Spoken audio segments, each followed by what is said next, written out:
Hello, I'm Reverend Tomas Garza, and welcome back to this long-standing video series on A Course in Miracles.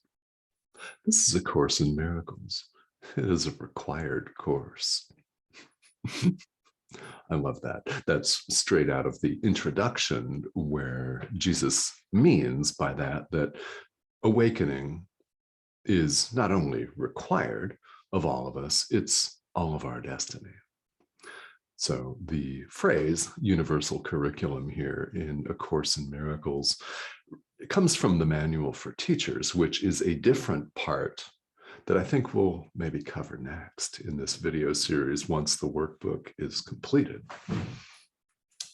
Yes, the universal curriculum is spirituality in general, no matter what form that may take. And of course, there are many forms. There are the traditional world religions. There are spiritual texts like A Course in Miracles. There are indigenous and shamanic practices. There are practices that fall under the broad rubric of New Age, for lack of a better term. They're newer, they're syncretic, they're all kinds of things. And well, they're all doors that we can enter, which is a beautiful thing. And we're extremely fortunate here in the 21st century to have this kind of technology with which I'm speaking to you right now on YouTube, where you have all of this information readily available to us at all times. So the universal curriculum awakening is what he's talking about. One doesn't have to practice A Course in Miracles, of course. One doesn't even have to open up a book on the course or look at any information online.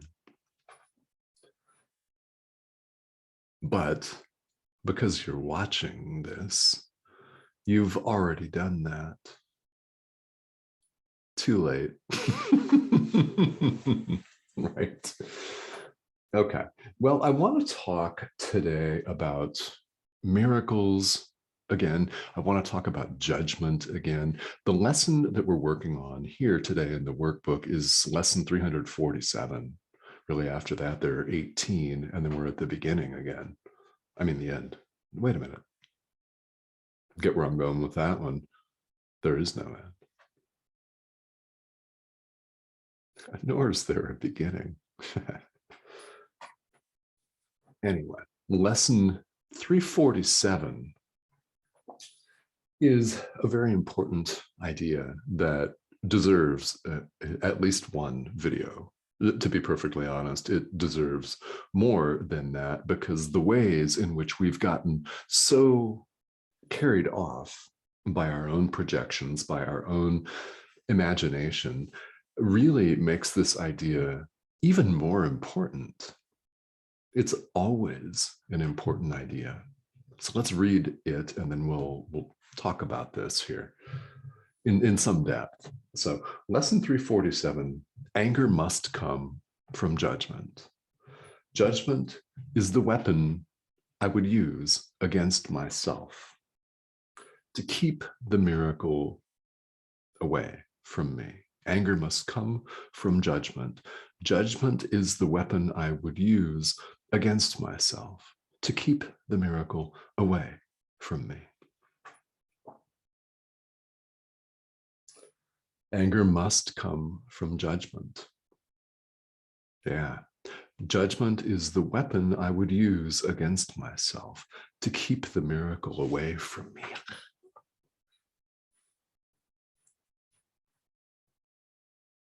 If this sounds incredible on one level, it is, because who in their right mind would ever reject the peace of God? Who in their right mind would ever take the appointed remedy for restoring our minds to the awareness of the peace of God? Who would ever take the remedy and throw it in the trash and say, fuck that, you suck, I don't want it? Who in their right mind would ever say that? Who would ever do that? Well, the answer is no one in their right mind would ever do that. However, we're not in our right mind.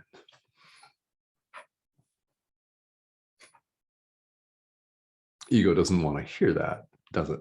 It's true. We're not in our right mind. Why? We judge. Anger must come from judgment.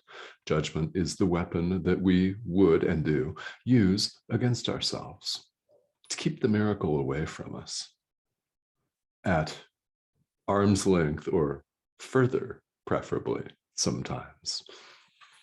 Now, if this sounds incongruous, well, it is. If it sounds contradictory to our own self-interest, it is. We're not acting in our own self-interest most of the time, are we?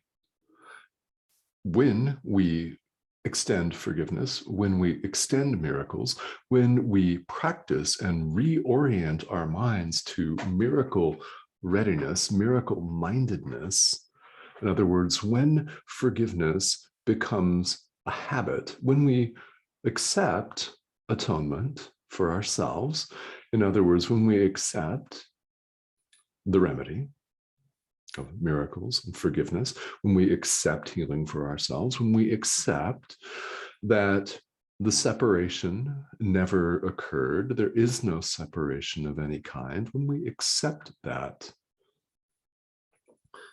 that's miracle readiness. It's healing, and it's what we're all here to do. Now, whatever form of the universal curriculum you practice, again, whether it's a traditional religion or not, we're all, in a manner of speaking, headed to the same place. The quicker we give up judgment, the faster we appear to get there, right?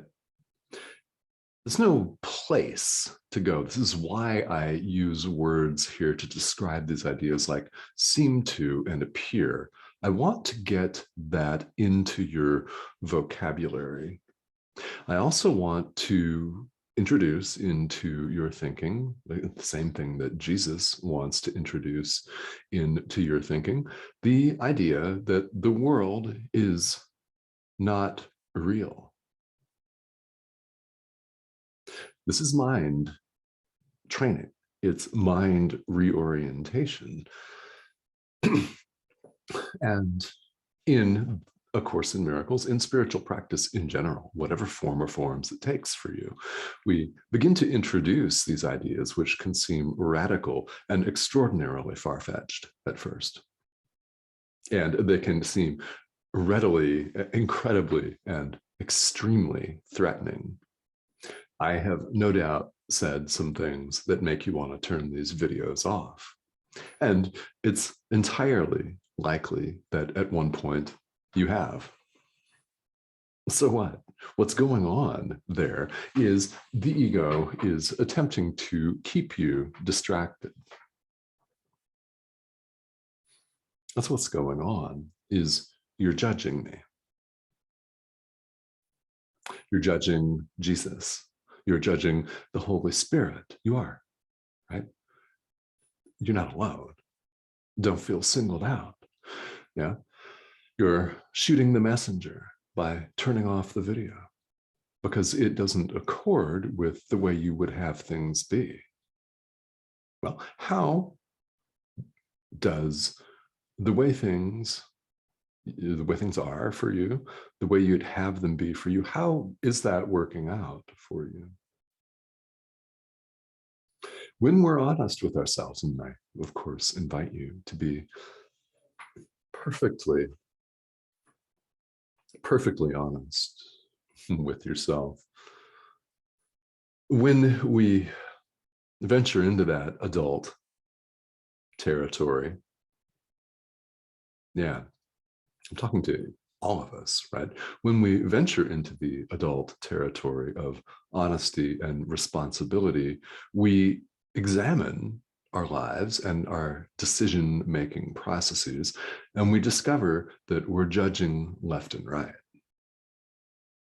We're labeling our entire social system, no matter what society you live in, no matter where in the world you live, all of our societies and social systems support judgment. Our very language supports judgment. The remedy, forgiveness. The remedy, the miracle. The remedy, accepting atonement for ourselves. Introducing and again reintroducing the idea that the separation between God and you never occurred. What we're forgiving are appearances. We only appear to be separated. We're recognizing that any apparent separation, any apparent classification of phenomena into good or bad, high and low, left or right, any classification is a simple illusion, a mistake, nothing more, to be let go of. Also central to this idea in this course is the notion that there is no sin. The Son of God, you, me, all of us, the Son of God is completely innocent, always has been. God has no ego to offend. There is no sin. You may have been instructed otherwise growing up. I certainly was. I come from a fundamentalist Christian background, as well as I think some of you who are watching this. So if you want to hear some more stories about that, they're interspersed throughout all of these videos, because from time to time, it's really appropriate and it's the right moment for me to share some of my stories about Sunday school and some of the conversations that I had with the adult leaders where they were absolutely unable to answer the kind of questions I invite you to ask all the time. And keep asking them. Because really, would perfect love, i.e. God, judge? Would God condemn? Would perfect love send you to a fiery lake of hell and keep you while you're in this physical body, apparently, right? So while this lifetime goes on, would perfect love dangle you like a puppet on a string, at 1 minute placing you in extreme suffering, and then the next minute placing you in orgasmic bliss, and alternating like night and day, like a yo-yo? Yeah, would perfect love do that to you? I ask you. Ask yourself again. Yeah, if this provokes you, good. I want to provoke you. I want to thought provoke you. Think. Yeah. Would perfect love do this? And you know what? If you answer that yes, it would, then so be it. That's your answer. It's likely that when you really honestly, responsibly, adultly, I just made that word up, adultly think about it, you'll come to the conclusion that no, perfect love would not, and it cannot. It cannot judge.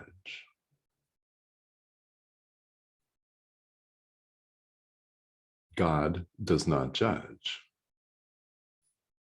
We do. One of the most effective and fervent prayers or requests that you can make of Jesus, of the Holy Spirit, or of your guide or guides, your teachers, is to help you set all of your judgments aside. All of them. Help me set all of my judgments aside.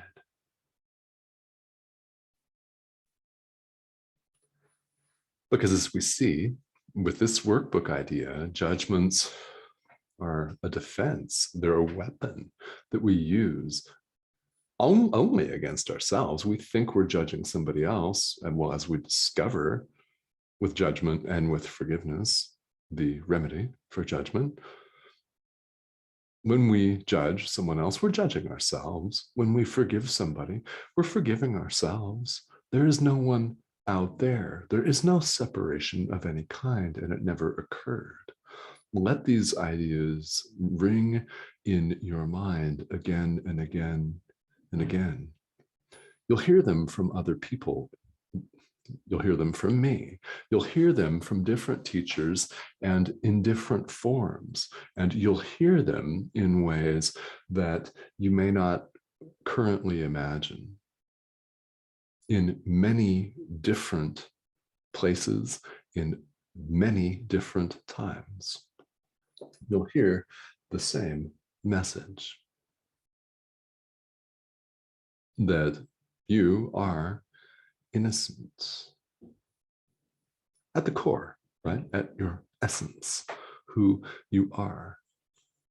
Who you appear to be is simply who you appear to be. It's an appearance, an apparition, if you will, if that helps. An image, a passing cloud, a scene in a movie.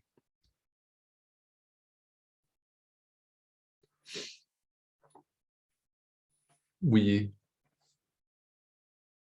can go through life not believing anything like that. We can go through life not believing these ideas. That leads to the status quo and suffering because you're looking for answers. Well, the answers are not only right in front of you, they are you. You, in fact, are the answer. Not your body, not your title, not your advanced degree or lack thereof, not your gender, not your age, not your height and weight. Who you really are. That is the answer.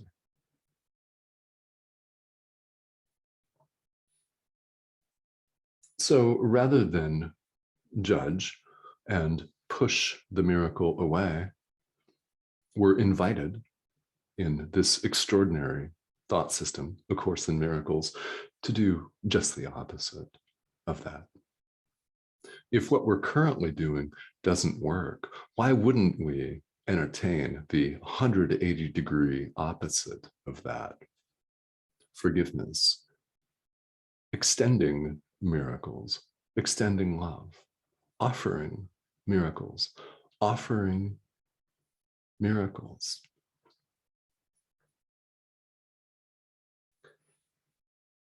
We're encouraged and indeed instructed in this course to embrace them. And when you do, it's entirely possible to go through your life operating on the outside completely normally, like I am right now. I'm just a middle-aged dude with some gray hair and bald spots, wearing a t-shirt, talking to you on YouTube. That's what you see. But it's not what you get, is it? Because this isn't really who I am, and it isn't really who you are. And this message doesn't come from me, Tomas Garza. I'm not making any of this message up.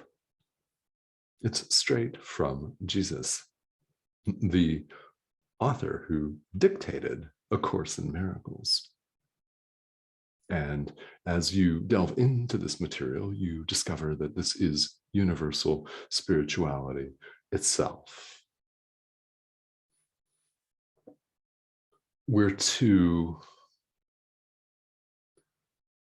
embrace the miracle. And to the extent that you're willing to be honest about the amount of judgment that you carry out in the world, it's, when I've looked at that myself, it's kind of shocked me because it's more than I thought it was. and in different ways that are more subtle than we first imagine. So it's very good in practice, and this is something that I recommend in a practice of forgiveness. It's very good to generalize. You most certainly may pinpoint certain people, certain situations, certain moments in time, and forgive those. That's absolutely wonderful and just as miraculous as a broad, sweeping forgiveness gesture, a generalization. An example of that is forgiving all people, all, forgiving yourself, forgiving the world, the ego, space, time, broad. This is something that I invite you to get accustomed to. It's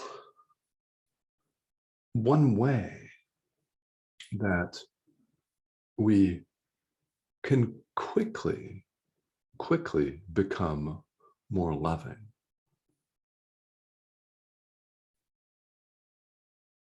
We can quickly show up as more patient. We can show up as much more joyful, kinder, all of this. And it comes down, as all spiritual practice does, to the present moment, a moment-to-moment choice to forgive, to accept atonement for yourself, to take these ideas and allow them to permeate your entire being. And if you doubt them, so be it. Look at the reasons why you doubt them, if you're willing.